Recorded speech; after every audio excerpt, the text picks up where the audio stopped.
Este es el especial programa de síndrome de nariz vacía, negligencia o cosas que pasan. Hoy vamos a tratar un tema muy complejo y además de duro, interesante. Quédate a verlo, porque quizás alguno de tus familiares, amigos o incluso tú puedes estar padeciendo estos síntomas sin ser consciente de la gravedad de la situación. Todo lo que no te han contado y tienes que saber. Escucha. La gente cree que soy antisocial. Cuando le cuento lo que me pasa, no pueden imaginarse por lo que estoy pasando. Lo comparan con situaciones que ellos han pasado que no tiene nada que ver. En el fondo piensan que lo que me ocurre no es para tanto. Creen que es algo psicológico, que necesito terapia, que se arregla con meditación y mindfulness. Trato que no se note y al final prefiero aislarme del mundo. Nadie entiende lo que me pasa. Incluso yo me llevé años sin saber qué le pasaba a mi cuerpo. Ni el más experto supo darle nombre a esta pesadilla que estaba viviendo. Ahora sé de qué se trata y no pienso quedarme quieto. Estos son algunos de los síntomas que padezco: obstrucción nasal permanente, nariz bloqueada y seca hasta doler, ojos y boca secas también, la respiración raspa y se forman costras, me duele la garganta y a veces los pulmones, me falta el equilibrio y siento que el oído se tapona por algún motivo, respiro pero no puedo sentir el aire, me esfuerzo y me agoto, soy lo más parecido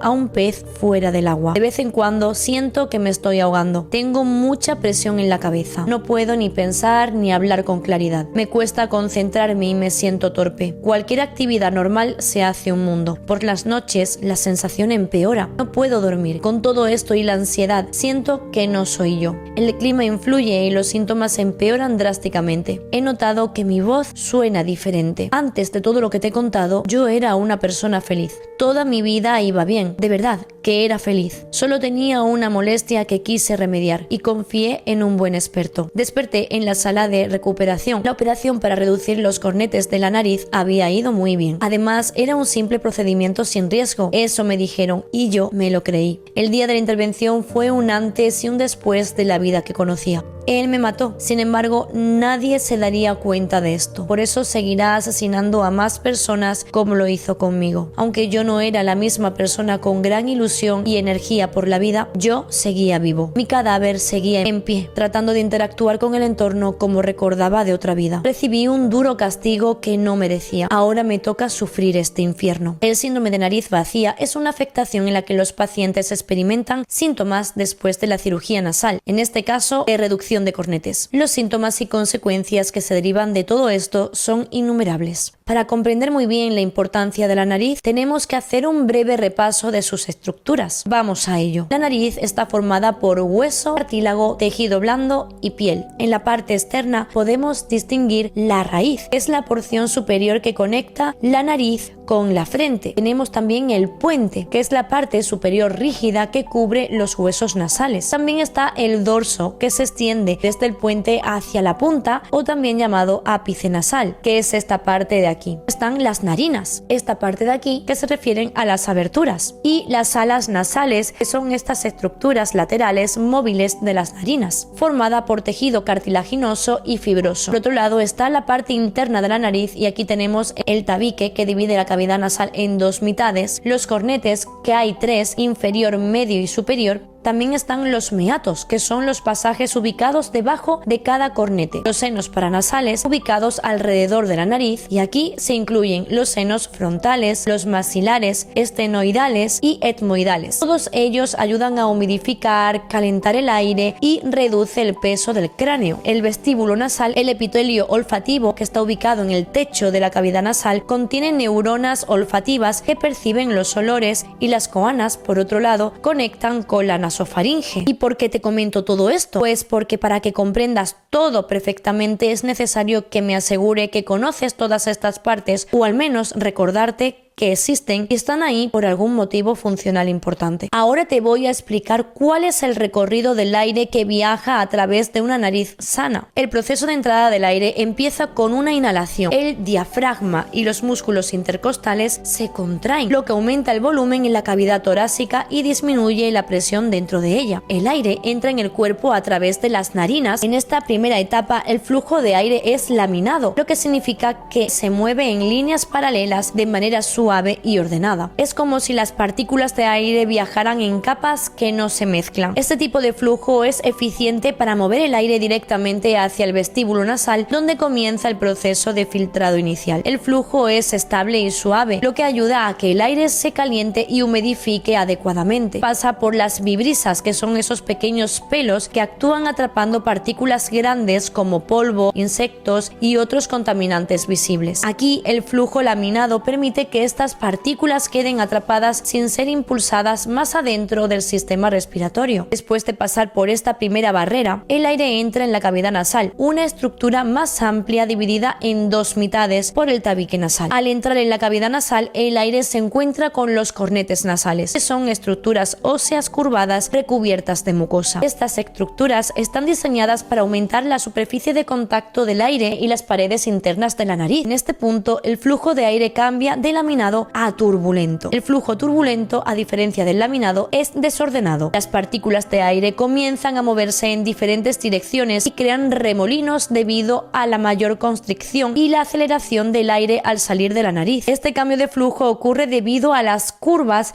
y estrechamientos que los cornetes generan en el espacio por el que pasa el aire. Este flujo garantiza que el aire tenga un máximo contacto con las paredes recubiertas de mucosa. Si respiramos con calma, será recibido en mayor grado por los cornetes inferiores y parte de los medios. Si la respiración es más profunda e intensa, llegará a los cornetes superiores. Y el contacto con la mucosa permite que pase por tres procesos importantes. Primero, la temperatura del aire cambia. Si está frío, los vasos sanguíneos presentes en la mucosa, que están muy cerca de la superficie, transfieren calor. De esta forma, se calienta rápidamente. El cambio de temperatura es inmediato. Este calentamiento asegura que el aire llegue a los pulmones a una temperatura de aproximadamente 37 grados centígrados, evitando daños en los delicados tejidos pulmonares. El segundo proceso es que el aire se humidifica. La mucosa produce moco que contiene gran cantidad de agua. Esta se evapora y se mezcla con el aire, saturándolo con vapor de agua. Este paso es fundamental porque el aire seco podría irritar o dañar las vías respiratorias inferiores. Y el tercero es que el aire es filtrado. Las partículas pequeñas como polen, bacterias o contaminantes que lograron pasar las vibrisas quedan atrapadas en el moco, que actúa como una trampa pegajosa. En la mucosa también se encuentran los cilios, unas pequeñas proyecciones móviles similares a los pelos. Los cilios tienen un movimiento constante y coordinado que transporta el moco cargado de partículas hacia la faringe. Este movimiento es conocido como el transporte mucociliar y asegura que las partículas atrapadas sean eliminadas del sistema respiratorio. En la parte posterior de la cavidad llegará a las coanas, que son aberturas que conducen a la faringe. Una vez en la faringe, el moco puede ser deglutido y destruido en el estómago o expulsado en forma de secreciones nasales. En la parte superior de la cavidad nasal, sobre el cornete superior, se encuentra el epitelio olfativo, una región especializada en detectar moléculas de olor. El flujo turbulento de aire juega un papel importante aquí, ya que ayuda a que algunas de estas moléculas sean redirigidas hacia esta región. Cuando las moléculas odoríferas alcanzan los receptores olfativos, generan señales nerviosas que viajan al cerebro, permitiendo percibir los olores. Después de pasar por todo este complejo proceso de acondicionamiento, el aire ahora caliente, húmedo y limpio se redirige hacia las coanas y la nasofaringe, listo para continuar hacia las vías respiratorias inferiores. Y en este punto el flujo vuelve a ser laminado, es decir, más ordenado, preparándose para descender por la tráquea, los bronquios y finalmente alcanzar los pulmones, donde ocurre el intercambio de gases. Cada cambio en el flujo, ya sea laminado o turbulento, es necesario para garantizar que el aire llegue en las mejores condiciones posibles para la respiración. Una vez aclarado todo este proceso, vamos ahora a recorrer el mismo camino a través de una nariz afectada por el síndrome, para que entiendas cómo cambia la historia aquí. Recuerda el interior de la nariz sana, donde el aire entraba suavemente, guiado y modulado por los cornetes. Tenemos un problema. En esta nariz, los cornetes inferiores y medios están ausentes o atrofiados. En un paciente con síndrome de nariz vacía, la ausencia de los cornetes provoca que el aire entre por las narinas sin la resistencia natural que estas estructuras suelen ofrecer. Sin esta barrera, el flujo de aire, en lugar de ralentizarse y distribuirse de manera uniforme por los distintos cornetes, pasa directo y descontrolado a mayor velocidad y sin regulación. Al faltar la superficie mucosa funcional de los cornetes inferior y medio, el aire no se calienta ni se humidifica adecuadamente, ingresando frío, seco y cargado de partículas irritantes que normalmente serían filtradas. Este desequilibrio contribuye el primer eslabón de una cadena similar al efecto dominó, que genera una serie de consecuencias negativas en el sistema respiratorio y en el bienestar general del paciente. En su camino hacia la garganta, este flujo, que no es laminado sino descontrolado, desciende hacia la nasofaringe y los senos paranasales, irritando la mucosa nasal restante. La mucosa, en su intento de compensar la situación, se inflama y produce secreciones excesivas. Se genera una sensación constante de sequedad, acompañada de un ciclo inflamatorio crónico que afecta la presión en los senos paranasales. Este desequilibrio puede extenderse a la trompa de Eustaquio, estructura que conecta la garganta con el oído medio y que depende de un flujo de aire regulado para mantener el equilibrio de presión en los oídos. El aire entra de forma brusca, alterando este equilibrio, lo que provoca una sensación de taponamiento similar a la experimentada al cambiar de altitud. Esto puede desencadenar en dificultades auditivas o incluso dolor leve por la presión acumulada. A medida que el aire continúa su camino, impacta y afecta también a los ojos. Normalmente, la humidificación nasal contribuye a mantener un equilibrio de humedad en las vías aéreas superiores y en la superficie ocular. El aire frío y seco entra en contacto con estructuras como el conducto nasolagrimal y la conjuntiva ocular. ¿Qué tiene que ver esto con el cuello? Pues verás, el cuello puede tensarse en un intento de compensar la dificultad para respirar. Esta tensión puede empeorar con el tiempo, generando dolores de cabeza que suelen sentirse como una presión o un dolor punzante alrededor de la cabeza, especialmente en la zona frontal y en los laterales, y son comunes en personas que sufren de tensión muscular crónica en el cuello. En muchos casos, la tensión muscular puede extenderse al rostro, lo que provocaría dolores faciales. El reflejo del estornudo es un mecanismo natural de defensa del cuerpo y también se ve afectado. Los cornetes suelen dirigir el flujo de aire y estimular los nervios necesarios para desencadenar este reflejo. Sin estas estructuras, el aire no logra provocar suficiente estimulación mecánica, lo que dificulta que el estornudo ocurra de manera natural. El paciente se ve obligado a provocárselo artificialmente y en muchos casos estos estornudos suelen desencadenarse con movimientos muy bruscos. No hablamos de estornudos normales a los que estamos acostumbrados. Estos a largo plazo podrían causar problemas secundarios como lesiones musculares o hernias cervicales debido al esfuerzo repetido y las constantes y violentas sacudidas que se generan. Continuamos con el viaje del aire por la nariz afectada. El aire frío y sin humedecer sigue su trayecto hacia la laringe y la tráquea. Esto agrava la irritación de los nervios y la inflamación de la mucosa en estas zonas, provocando tos persistente, molestias y un riesgo mayor de infecciones respiratorias. Al llegar a los pulmones, este aire afecta a los bronquios, causando inflamación y aumentando la probabilidad de desarrollar condiciones como bronquitis o asma. La nariz juega un papel fundamental en la oxigenación del cerebro. Si el aire no pasa correctamente por las vías nasales, no se calienta ni humidifica adecuadamente y disminuye la cantidad de oxígeno que llega al cerebro. Esto hace que el paciente esté cansado, tenga dificultad para concentrarse y se sienta como si tuviera una nube en la mente que le impide pensar con claridad. Esto genera una constante sensación de agotamiento físico y mental. Más adelante hablaremos de los mareos. La falta de los cornetes limita la capacidad del cuerpo para adaptarse a cambios climáticos y esto provoca congestión nasal. Aclaro el tema del mareo. Este síntoma puede ser causado por varios factores. Uno de ellos es la hiperventilación y alcalosis respiratoria. Muchas personas tienen una sensación de falta de aire, lo que puede llevar a hiperventilar, y esto es respirar más rápido o profundamente de lo normal. La hiperventilación reduce los niveles de dióxido de carbono en sangre y provoca un desequilibrio ácido-base conocido como alcalosis respiratoria. Este desequilibrio puede reducir el flujo sanguíneo al cerebro, causando mareo, confusión o sensación de inestabilidad. Por otro lado, la hiperventilación también puede reducir la cantidad de sangre que llega al cerebro debido a la constricción de los vasos sanguíneos cerebrales. Esto puede generar síntomas de mareo, visión borrosa o incluso sensación de desmayo en casos muy extremos. Además del impacto del estrés crónico en el sistema nervioso por la activación constante del sistema nervioso simpático, que puede afectar la regulación de funciones esenciales como la presión arterial, la frecuencia cardíaca, el flujo sanguíneo y alteraciones vestibulares o del oído interno, que es el principal órgano del equilibrio. Aunque los niveles reales de oxígeno en sangre suelen ser normales, la sensación subjetiva de no poder respirar bien puede hacer que el cuerpo entre en un estado de alerta y de ansiedad. Pero esto no es todo, aún hay más repercusiones. ¿Y qué tiene que ver todo esto con la digestión? Al reducirse el flujo de aire por la nariz, afectaría la producción de óxido nítrico, NO. Este compuesto es importante porque ayuda a regular la motilidad intestinal, y con esto me refiero al movimiento del intestino y la secreción de los jugos gástricos. Si este disminuye, podría producirse alteraciones en la digestión, como un mal funcionamiento en la motilidad del intestino o problemas con la secreción del ácido en el estómago. Otra posible explicación es que el síndrome de nariz vacía puede cambiar la composición de la microbiota nasal, las bacterias y otros microorganismos que viven en la nariz, lo que podría afectar indirectamente el equilibrio de las bacterias intestinales. La microbiota intestinal es esencial para una digestión saludable, y su alteración puede generar problemas digestivos como hinchazón, gases o incluso diarrea. Las personas con síndrome de nariz vacía suelen respirar por la boca. Esto explica la sequedad en la boca y en la garganta. La saliva es necesaria para iniciar el proceso digestivo, ya que contiene enzimas que comienzan a descomponer los alimentos, y sin suficiente saliva la digestión se dificulta. Además de todo esto, se le une el estrés, la ansiedad, que aumentaría los niveles de cortisol, que pueden ralentizar la digestión y desencadenar trastornos como el reflujo gastroesofágico, o también conocido como ERGE. MEI-ERGE es la afectación en la que el ácido del estómago se mueve hacia el esófago, causando ardor, que por cierto, un estudio indicó que más del 60% de los pacientes con síndrome de nariz vacía también sufrían de ERGE. Además, en otros estudios se encontraron que algunas personas con síndrome de nariz vacía experimentaban dispepsia, que es una sensación de malestar abdominal o dolor relacionado con la digestión y el estreñimiento. Por si fuera poco, algunos tratamientos como los corticoides nasales pueden tener efectos secundarios que afectan al sistema digestivo, provocando náuseas o diarrea. Muchas de estas personas que lo padecen evitan actividades como comer en público o hacer ejercicio, ya que estas pueden agravar sus síntomas, y como desencadenante están predispuestas a llevar una vida más sedentaria y una dieta menos saludable, factores que también pueden influir negativamente en la digestión. El síndrome de nariz vacía puede alterar el sistema nervioso entérico, que es el sistema que controla la función del aparato digestivo. Esta alteración puede dar lugar a trastornos como el síndrome del intestino irritable, que causa dolor abdominal, diarrea o estreñimiento, y otros problemas gastrointestinales. También reduce la producción de moco, necesario para lubricar el tracto digestivo, lo que puede contribuir a la sequedad y a una digestión más difícil. Un estudio realizado en 2019 y publicado en la revista Otolaryngology Head and Neck Surgery encontró que los pacientes con síndrome de nariz vacía eran más propensos a experimentar problemas gastrointestinales como reflujo ácido y síndrome del intestino irritable, en comparación con aquellos que no lo tenían. La respiración nasal ayuda a mantener una presión más equilibrada en la parte superior del sistema digestivo, lo que a su vez contribuye a una función esofágica más estable y reduce la probabilidad de problemas de reflujo y acidez. ¿Por qué una persona con este síndrome siente que la nariz se le bloquea tras consumir hidratos? ¿Qué tiene esto que ver? Pues te explico. Cuando se consumen alimentos ricos en hidratos de carbono, especialmente aquellos con un alto índice glucémico, se produce una respuesta en el cuerpo que puede provocar inflamación y aumentar la producción de moco en las vías respiratorias. Este fenómeno se debe a la forma en que el cuerpo maneja los alimentos y los efectos que estos tienen en la función inmunológica y en la inflamación. El consumo de alimentos con un alto contenido de azúcares puede desencadenar en una respuesta inflamatoria que afecta a las membranas mucosas, aumentando la producción de moco y contribuyendo a la congestión nasal. Además, la inflamación de las vías respiratorias superiores puede hacer que las estructuras de la nariz se hinchen, bloqueando el paso del aire y aumentando aún más los síntomas de congestión. En estos pacientes donde ya hay un compromiso en la función nasal, la congestión causada por los alimentos puede empeorar los síntomas. El sistema inmune de estas personas puede reaccionar de manera más pronunciada al consumo de estos alimentos, provocando una mayor congestión y dificultando la respiración. Es importante también considerar que otros alimentos y factores pueden contribuir a la congestión nasal, como los productos lácteos y los alimentos procesados. ¿Por qué se ve afectado el sueño? La nariz desencadena un papel crucial en la respiración durante el sueño, y cualquier daño en los nervios que la controlan puede provocar alteraciones importantes en el descanso. Por ejemplo, si hay obstrucción nasal crónica debido a inflamación, daño estructural o mala regulación nerviosa, el aire no fluye correctamente. Esto puede llevar a interrupciones en la respiración durante el sueño, como apneas, que son pausas en la respiración, o hipoapneas, que son respiraciones muy superficiales. Estas pausas obligan al cerebro a despertarse varias veces durante la noche, aunque sea unos segundos, lo que fragmenta el sueño e impide que la persona alcance produce fases profundas y reparadoras, como el sueño REM y la fase N3. Además, el dolor neuropático o la inflamación crónica en la nariz y sus alrededores también pueden dificultar el sueño. El malestar constante, ya sea una sensación de ardor, presión o dolor punzante, mantienen al cerebro en estado de alerta, dificultando entrar en un sueño profundo y sostenido. Esta interrupción afecta especialmente las fases donde el cuerpo se recupera, las células se regeneran y la memoria se consolida. Otro aspecto importante es el impacto hormonal. Cuando no dormimos bien, los niveles de cortisol, conocido como la hormona del estrés, tienden a aumentar. Este desequilibrio no solo nos mantiene más estresados y en estado de alerta, sino que también interfiere con la producción de melatonina, la hormona que regula el sueño. Así, de esta manera se forma un círculo vicioso. El mal dormir aumenta el cortisol, disminuye la melatonina y a su vez esto hace que sea aún más difícil dormir bien. Las consecuencias de este desajuste se reflejan durante el día. La persona puede sentirse extremadamente fatigada, con problemas para concentrarse, recordar cosas o tomar decisiones. La irritabilidad y el estrés se vuelven más frecuentes y el sistema inmunológico puede debilitarse, haciendo que el cuerpo sea más vulnerable a infecciones. Y es que el sueño es un proceso vital que se divide en varias fases importantes. Entre ellas, las principales son el sueño ligero, el sueño profundo y el sueño REM, o movimiento ocular rápido. Cada una de estas fases cumple una función que es esencial para la salud física y mental. La respiración nasal desempeña un papel clave en el mantenimiento de un sueño reparador y cuando esta función se ve comprometida, el proceso del sueño se ve afectado de manera significativa. Te explico con más detalle. El sueño ligero es la primera etapa. Aquí la persona comienza a relajarse y a desconectarse de los estímulos externos. En esta fase el cuerpo comienza a reducir su actividad y la respiración se hace más lenta y profunda. La respiración nasal ayuda a mantener un flujo de aire constante y garantizar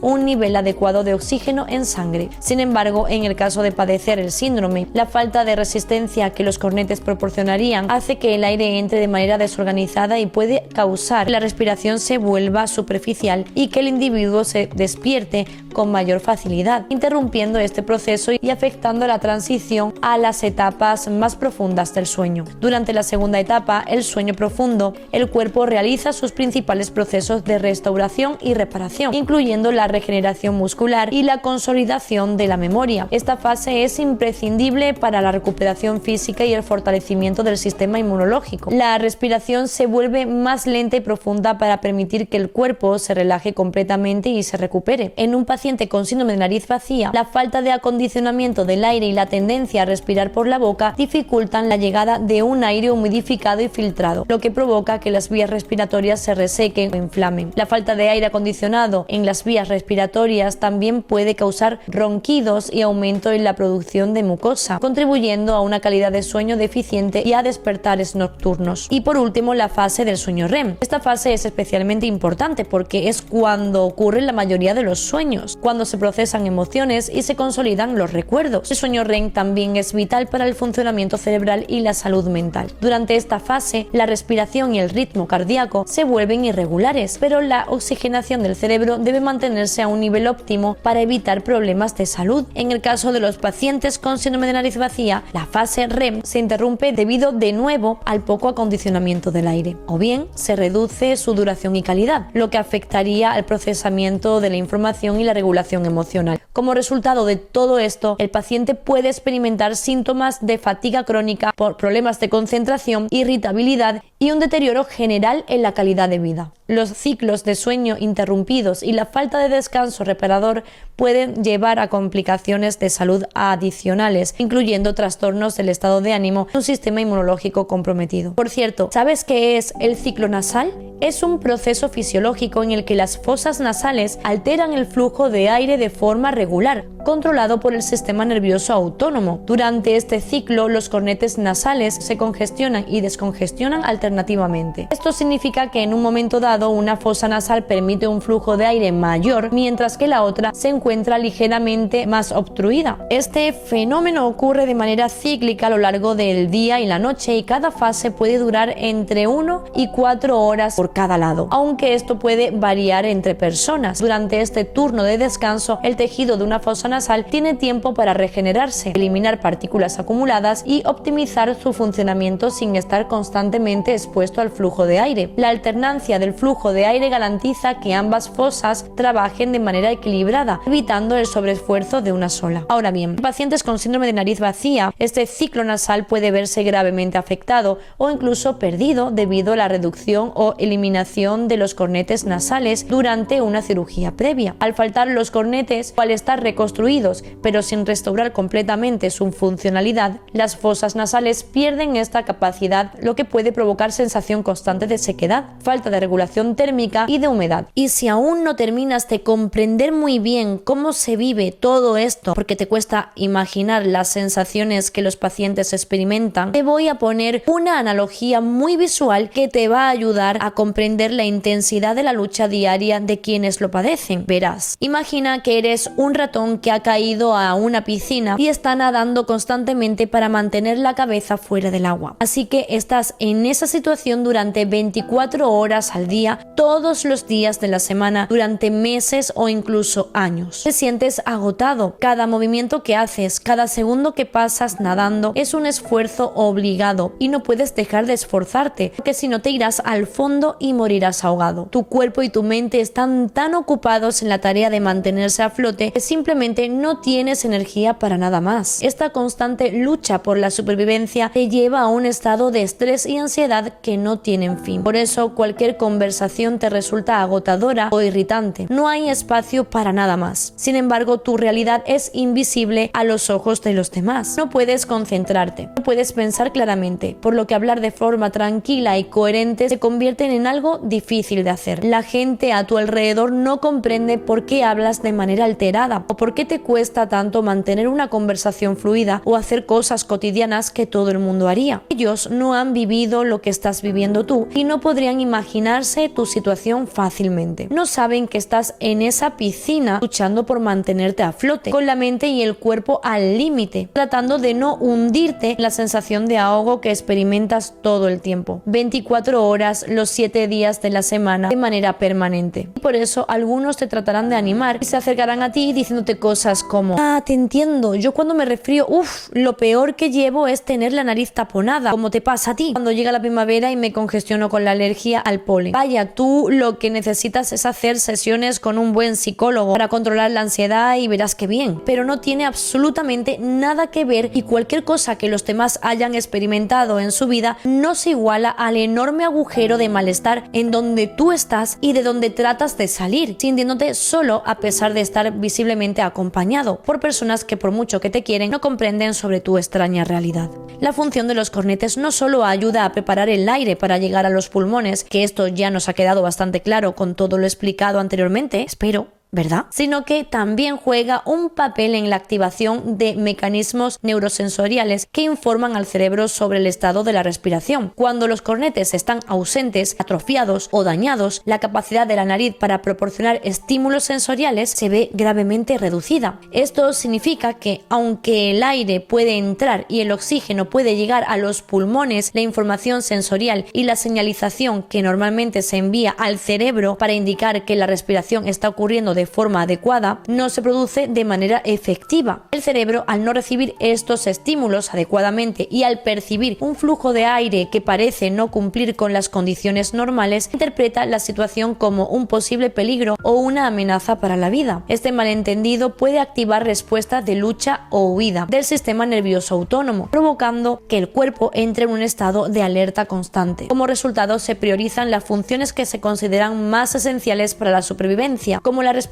y la función cardiovascular, mientras que otras funciones menos vitales, como la digestión, el razonamiento y el procesamiento cognitivo, pueden verse reducidas o alteradas. Esto es lo que puede dar lugar a síntomas como dificultad para concentrarse, problemas digestivos y una sensación general de ansiedad o estrés. El cuerpo, al estar en estado de alerta, se enfoca en la supervivencia, aunque en realidad no exista un peligro real de asfixia, manteniéndose en este estado constante, y esto, como podrás imaginar, es muy duro de vivir. De hecho, las personas que que padecen el síndrome de nariz vacía pueden presentar alteraciones en sus análisis de sangre, ya que aquí se puede ver reflejado un estado de alerta o estrés crónico, por lo que este problema, que se puede percibir únicamente como un problema psicológico, tiene su raíz en algo físico y demostrable. Un psicólogo puede, incluso debe, acompañarnos en el proceso, pero el problema de base continuará existiendo si nos quedamos únicamente con sus terapias y con los medicamentos que nos recete un psiquiatra. La activación prolongada del sistema nervioso simpático mantiene al organismo en una tensión permanente, lo que se manifiesta en un aumento de hormonas del estrés como el cortisol y de catecolaminas como la adrenalina y la noradrenalina. Estas sustancias son esenciales en situaciones de estrés agudo, ya que preparan al cuerpo para responder ante amenazas. Sin embargo, su elevación crónica tiene efectos perjudiciales como el desgaste del sistema cardiovascular, metabólico e inmunológico. También pueden provocar alteraciones significativas como el aumento de marcadores inflamatorios. Por ejemplo, la proteína C reactiva, conocida como PCR, es una molécula producida por el hígado en respuesta a la inflamación. Un nivel elevado del PCR indica que el organismo está enfrentando un proceso inflamatorio constante, lo cual puede contribuir al desarrollo de enfermedades crónicas. Por otro lado, las interleucinas, que son proteínas mensajeras del sistema inmune, también pueden encontrarse alteradas. Estas moléculas regulan la respuesta inflamatoria y la comunicación entre células inmunes. Un aumento en interleucinas proinflamatorias está asociado con inflamación crónica y puede contribuir al deterioro de tejidos y órganos. También la alteración de los glóbulos blancos, que son células clave del sistema inmunológico. Cambios en la cantidad o en la funcionalidad puede indicar una respuesta inmune desequilibrada, aumentando la susceptibilidad a infecciones o al riesgo de desarrollar enfermedades autoinmunes. Además, muchas de estas personas experimentan sensación de hipoxia o falta de aire, a pesar de que los niveles de oxígeno en sangre suelen ser normales. Esta sensación subjetiva puede llevar a hiperventilación, alterando así el equilibrio ácido-base del cuerpo y provocando una alcalosis respiratoria, un estado en el que el pH de la sangre se vuelve ligeramente más alcalino debido a la expulsión excesiva de dióxido de carbono. El estrés crónico también afecta parámetros metabólicos. Por ejemplo, la glucosa en sangre puede elevarse temporalmente debido a la activación continua del sistema simpático, ya que pone al cuerpo en un estado de alerta y provoca la liberación de glucosa para proporcionar energía inmediata. Sin embargo, este aumento continuo puede contribuir al desarrollo de resistencias a la insulina y diabetes a largo plazo. La presión arterial también tiende a elevarse en este estado de alerta, incrementando el riesgo de problemas cardiovasculares. El impacto del síndrome de nariz vacía también afecta a la salud mental. La ansiedad severa, común en estos pacientes, refuerza el círculo vicioso del estrés crónico y dificulta la recuperación. Esto, a su vez, puede provocar un desequilibrio en el perfil de estrés oxidativo, un indicador del daño celular causado por radicales libres. Cuando los antioxidantes del cuerpo no son suficientes para contrarrestar estos radicales, se produce un daño progresivo en tejidos y órganos, incluso en lactato, un subproducto metabólico producido durante la hiperventilación, que puede aumentar ligeramente en sangre, reflejando el esfuerzo constante del organismo por adaptarse a este estado. El síndrome de nariz vacía hay que diferenciarlo de otras afectaciones nasales que podrían parecer similares. La rinitis, por ejemplo, es una inflamación en la mucosa nasal. Se clasifica principalmente en dos tipos: rinitis alérgica, que es provocada por una respuesta inmunitaria a alérgenos como el polvo, el polen o ácaros, y la rinitis no alérgica, que no involucra al sistema inmunitario y puede ser desencadenada por irritantes como humo, perfumes o cambios climáticos. Ambas condiciones pueden causar congestión, secreción y estornudos, pero no están relacionadas con alteraciones estructurales en la nariz. Otras patologías que pueden confundirse incluyen la sinusitis, que es la inflamación de los senos paranasales, generalmente asociada a infecciones bacterianas, la poliposis nasal, que implica la formación de pólipos en las fosas nasales y provoca obstrucción nasal crónica, y la desviación del tabique nasal, una alteración estructural que dificulta el flujo de aire por las fosas nasales. Todas estas afectaciones se diferencian del síndrome de nariz vacía en sus causas y manifestaciones. El síndrome de nariz vacía es una afectación compleja que se asocia con la extirpación excesiva del tejido de los cornetes nasales durante procedimientos quirúrgicos, como es la turbisectomía, lo que altera la fisiología nasal y puede causar una recuperación anormal de la mucosa, además de afectar los sistemas neurosensoriales. Fue descubierto por primera vez en 1994 por Eugene Kern y Monica Stenbist, quienes notaron que los pacientes que se sometían a una turbinectomía inferior y media experimentaban una obstrucción nasal paradójica, una sensación subjetiva a pesar de que las vías respiratorias están objetivamente despejadas, además de otros síntomas como formación de costras y sequedad meses después de la cirugía. El diagnóstico se basa en la historia clínica del paciente y una exploración endoscópica de las fosas nasales, siendo un diagnóstico de exclusión, ya que se debe diferenciar de otras patologías nasales. Es común que quienes padecen este síndrome experimenten síntomas psicológicos, lo que ha llevado a algunos investigadores a considerar este trastorno como una enfermedad psicosomática. El tratamiento varía según el caso, ya que no existe una solución única y efectiva para todos. La mayoría de los estudios sugieren un tratamiento principalmente médico y neuropsicológico, como opciones como la humidificación nasal, las terapias sintomáticas y el manejo del bienestar emocional del paciente, pero por la gravedad de la situación, nada de esto suele ser suficiente. En muchos casos la cirugía puede ser una opción, aunque generalmente se reserva como último recurso. La turbinoplastia, que es una reducción más conservadora de los cornetes nasales, parece ser una opción más adecuada que la turbinectomía total, ya que preserva más mucosa nasal y minimiza el riesgo de complicaciones como la rinitis atrófica secundaria y alteraciones funcionales graves. En los últimos años, algunos enfoques innovadores están siendo explorados para tratar este síndrome. El uso de células madres mesenquimatosas (MSC) y células madres derivadas de la cresta neural (NCSC) han mostrado potencial en la regeneración de la mucosa nasal y la restauración de la sensación en los nervios. Las MSC pueden estimular la regeneración del tejido nasal, mientras que las NCSC podrían ayudar en la reconstrucción de los nervios y la normalización de la sensación. Aunque estos enfoques son prometedores, aún se necesitan más investigaciones para determinar su efectividad y viabilidad a largo plazo. El doctor Eugene Kern observó que algunos pacientes diagnosticados con esta condición llegaron a experimentar pensamientos suicidas. Un estudio reciente realizado en 2022 con 62 pacientes diagnosticados de síndrome de nariz vacía reveló que un porcentaje significativo de ellos sufría de depresión grave y pensamientos suicidas antes de someterse a una cirugía de reconstrucción nasal. Sin embargo, 6 meses después de la investigación, solo una pequeña fracción seguía reportando pensamientos suicidas, lo que sugiere una mejora significativa en su bienestar emocional. Este estudio también destacó que los pacientes con pensamientos suicidas presentaban síntomas más graves como la sensación de tener la nariz demasiado abierta, un factor clave en la evolución de la gravedad del trastorno. Los resultados sugieren que la cirugía reconstructiva no solo mejora la función nasal, sino que también tiene un impacto positivo en la reducción de la depresión, la ansiedad y los pensamientos suicidas, lo que subraya la importancia de un enfoque integral para tratar tanto los aspectos físicos como psicológicos de la enfermedad. El tratamiento para la ansiedad y la depresión asociadas con este síndrome incluyen terapias cognitivo-conductuales y el uso de medicamentos como los inhibidores de la recaptación de serotonina. Este enfoque, combinado con intervenciones quirúrgicas, ofrece una solución integral. El estudio también resaltó la necesidad de identificar a los pacientes en riesgo de pensamientos suicidas, lo que requiere la colaboración de psiquiatras y psicólogos para implementar un plan de atención que combine cirugía reconstructiva con terapias psicológicas, mejorando los resultados y la calidad de vida de los pacientes. En el diagnóstico del síndrome de nariz vacía se utilizan varias herramientas, entre ellas el cuestionario ENS6Q, diseñado especialmente para evaluar los síntomas de esta condición, y la prueba del algodón, que consiste en colocar una bola de algodón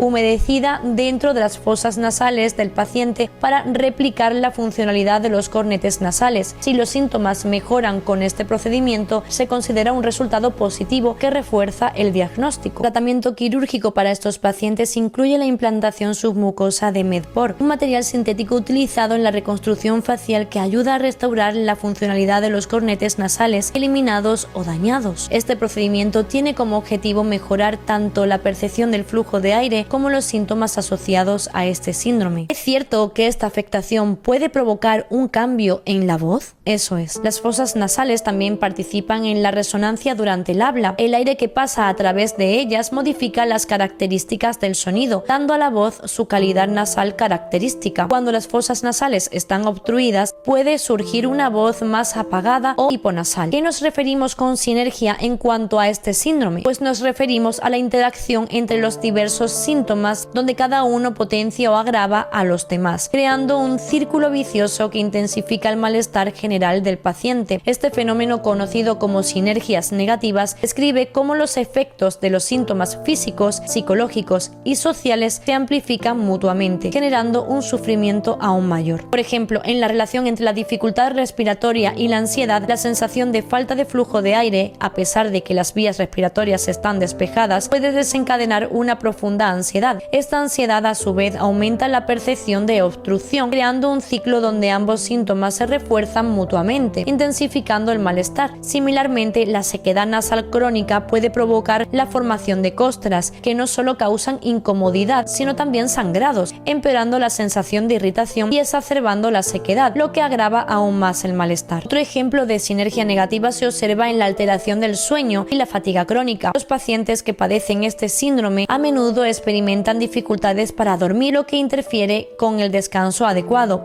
Esta falta de sueño no solo incrementa la fatiga, sino que también reduce la tolerancia al dolor y tiene un impacto negativo en la salud mental, intensificando síntomas como la depresión y la ansiedad. A nivel emocional, los síntomas persistentes, como la sensación de nariz vacía, pueden generar frustración y desesperanza, lo que conduce a una mayor depresión o aislamiento social. Este aislamiento, a su vez, refuerza la percepción de incapacidad para manejar la enfermedad, aumentando el sufrimiento psicológico. Entender estas sinergias es fundamental para el tratamiento eficaz del síndrome de nariz vacía. Conocer cómo los síntomas interactúan permiten personalizar los tratamientos, interrumpiendo los ciclos negativos. Nervio trigémino afectado. Este nervio juega un papel muy importante en la función y protección de la nariz, siendo uno de los principales responsables de la sensibilidad y de la regulación de diversas funciones nasales. Es el más grande de los nervios craneales y se divide en tres ramas: la oftálmica V1, la maxilar V2 y la mandibular V3. Las dos primeras ramas, la rama oftálmica y la maxilar, están directamente relacionadas con la nariz, controlando tanto la sensibilidad como las respuestas frente a estímulos externos. En el síndrome de nariz vacía, el nervio trigémino puede verse afectado de diversas formas. La inflamación crónica y el tejido cicatricial pueden ejercer presión sobre este nervio, generando dolor facial, sensación de ardor o una presión constante. Este trastorno altera la transmisión de las señales nerviosas, lo que no solo provoca dolor físico, sino también una mayor sensibilidad a estímulos cotidianos como el tacto, la luz o el sonido, dificultando actividades simples como comer o exponerse al sol. El nervio trigémino también tiene la capacidad de detectar irritantes como el polvo, humo o sustancias químicas en la mucosa nasal, activando reflejos defensivos como el estornudo o el aumento de secreciones mucosas. Además, coordina una vasodilatación en la mucosa nasal que facilita la eliminación de partículas dañinas. Las terminaciones nerviosas del trigémino son capaces de detectar la presión y la velocidad del flujo de aire a través de las fosas nasales, contribuyendo a la sensación subjetiva de respiración. La rama oftálmica o V1 del nervio trigémino, a través del nervio nasociliar, transporta información sensorial de la parte superior de la cavidad nasal al tabique de las paredes laterales, además de inervar la piel del puente de la nariz. Por su parte, la rama maxilar, la V2, incluye el nervio infraorbitario, que inerva la piel de las narinas y la parte inferior de la cavidad nasal. También se encarga de los nervios nasales posteriores, el ganglio perigopalatino, responsables de la sensibilidad de la mucosa nasal, el tabique y los cornetes. Estas conexiones permiten que la nariz responda de manera eficiente a estímulos externos y regule funciones como la secreción del moco, la vasodilatación y la humidificación de la mucosa nasal. Debo decir que no todas las personas con síndrome de nariz vacía presentan problemas derivados de la afectación del nervio trigémino. Su aparición depende en gran medida del grado de afectación nerviosa y la presencia de inflamación crónica. Por otro lado, el nervio olfatorio se encarga del sentido del olfato. Sus terminaciones se encuentran en la parte superior de la cavidad nasal. Si el nervio olfatorio se daña, puede provocar la pérdida parcial o total del olfato, lo que se conoce como anosmia. La pérdida de olfato afecta el disfrute de los alimentos, ya que el olfato es esencial para percibir los sabores, y también puede poner en riesgo la seguridad al dificultar la detención de peligros como el humo, el gas o los alimentos en mal estado. Además, la anosmia puede generar un impacto emocional significativo, causando ansiedad, depresión y sensación de desconexión con el entorno. El nervio facial V2 también juega un papel importante en la función nasal. A través de sus conexiones con el ganglio pterigopalatino regula las glándulas mucosas de la nariz responsables de producir moco que mantiene la nariz húmeda y protegida contra infecciones. Cuando este nervio se daña, puede producirse sequedad nasal crónica, lo que aumenta el riesgo de infecciones recurrentes y hemorragias nasales. Sin embargo, no todas las causas están directamente relacionadas con intervenciones quirúrgicas. En algunos casos, el síndrome de nariz vacía puede surgir como una consecuencia de un cáncer nasal que afecte a los cornetes y las estructuras circundantes. En estas situaciones, la cirugía para extirpar las áreas comprometidas puede ser absolutamente necesaria, ya que el objetivo principal es preservar la salud y evitar la propagación de la enfermedad. Existe la posibilidad de que un accidente traumático provoque daños graves en las estructuras internas de la nariz. En estos casos, incluso antes de considerar una cirugía, ya se puede prever un pronóstico complicado que eventualmente podría desembocar en el desarrollo de este síndrome. No cabe ni la menor duda que la primera causa que hemos comentado es la que más ocurre y la que además se puede evitar por parte de los especialistas que realizan estas cirugías tan poco convenientes. El síndrome de nariz vacía sigue siendo una condición compleja y mal entendida, a pesar de que afecta a un número significativo de personas. Se estima que entre el 1 y el 5% de la población sufre de esta afectación, aunque muchos consideramos que esta cifra podría ser mucho mayor, ya que la condición es frecuentemente mal diagnosticada o incluso no reconocida. Los síntomas, como se ha podido comprobar, pueden ser tan incapacitantes que quienes lo padecen y tienen fuerzas se ven obligados a ir de especialista en especialista sin obtener respuestas claras y en muchos casos tratados de forma injusta e irresponsable por parte de ese supuesto especialista, por lo que en muchas ocasiones el paciente, en lugar de sentirse aliviado por la atención y el trato que han recibido en consulta, se sienten desalentados a seguir buscando tratamientos. Lo más doloroso de este proceso es que en lugar de ser escuchados, muchos pacientes son puestos en duda, acusados de exagerar sus síntomas o incluso se les sugiere que su problema podría ser de origen psicológico. Algunos, ante el desconocimiento o la incomodidad de tratar esta afectación, sugieren que los pacientes busquen ayuda en psicólogos o psiquiatras, sin considerar el impacto físico real que está afectando la vida de estos pacientes. La falta de empatía y profesionalidad en estos casos es preocupante, ya que se sienten desbordados por la desconfianza y la falta de apoyo en esta situación tan difícil. En estos momentos, la ética profesional y el compromiso humano juegan un papel fundamental en la relación entre el médico y el paciente. La profesión médica debe basarse en la compasión, en la escucha activa y la responsabilidad de proporcionar incluso cuando se desconoce la causa o el tratamiento. Es preocupante ver cómo algunos profesionales se niegan a actualizar sus conocimientos o a aceptar que pueden no tener todas las respuestas, prefiriendo seguir con métodos tradicionales y conocidos aunque estos no sean efectivos para todos los pacientes o incluso sabiendo de antemano que estas situaciones se pueden producir. La falta de disposición para investigar y aprender sobre nuevas condiciones refleja una actitud que yo personalmente consideraría como negligencia profesional en toda regla. A pesar de esto, hay muchos buenos profesionales que se destacan por su compromiso genuino con el bienestar del paciente. Estos médicos, aunque no siempre tienen todas las respuestas, muestran una actitud abierta hacia el aprendizaje y se esfuerzan por proporcionar una orientación útil. Reconocen cuando no saben algo, lo cual es una actitud valiente y honesta, y en lugar de rechazar al paciente, se comprometen a ayudarles a encontrar el especialista adecuado o les brindan información sobre otras opciones de tratamiento. Estos profesionales no compiten con el paciente, sino que actúan como verdaderos aliados, proporcionando el apoyo necesario en momentos de vulnerabilidad, algo que es digno de admirar. La situación de este síndrome refleja la necesidad urgente de actualización constante en la medicina para poder abordar de manera eficaz afectaciones como esta, aunque complejas, afectan a muchas personas y requieren una respuesta profesional que esté a la altura de las circunstancias. Es esencial que los médicos no se queden atrapados en la comodidad de lo conocido, sino que estén dispuestos a adaptarse y ofrecer un enfoque más humano y actualizado, que considere las necesidades del paciente, no solo desde una perspectiva técnica, sino también emocional y ética. Con toda esta información doy por finalizado este vídeo. Espero haberte podido ayudar si estás en una situación como esta, si conoces a alguien que no sabe lo que le pasa y esto pueda serle de ayuda para aclarar si pueda o no tener este síndrome. Si esto es así y necesitas apoyo, te sugiero que me lo digas en comentarios, porque puedo facilitarte algún grupo de personas que están experimentando los mismos síntomas, que están padeciendo actualmente el síndrome de nariz vacía y buscando buscando soluciones entre todos, y te puede venir muy bien para conocer a otras personas que como tú están sufriendo la misma situación, están buscando entre todos ellos no solamente el apoyo psicológico y emocional, sino también nuevas opciones para poder de alguna forma llegar a solucionar este problema. Porfa, dale a like y suscríbete para ayudarme a seguir avanzando con el canal. Gracias.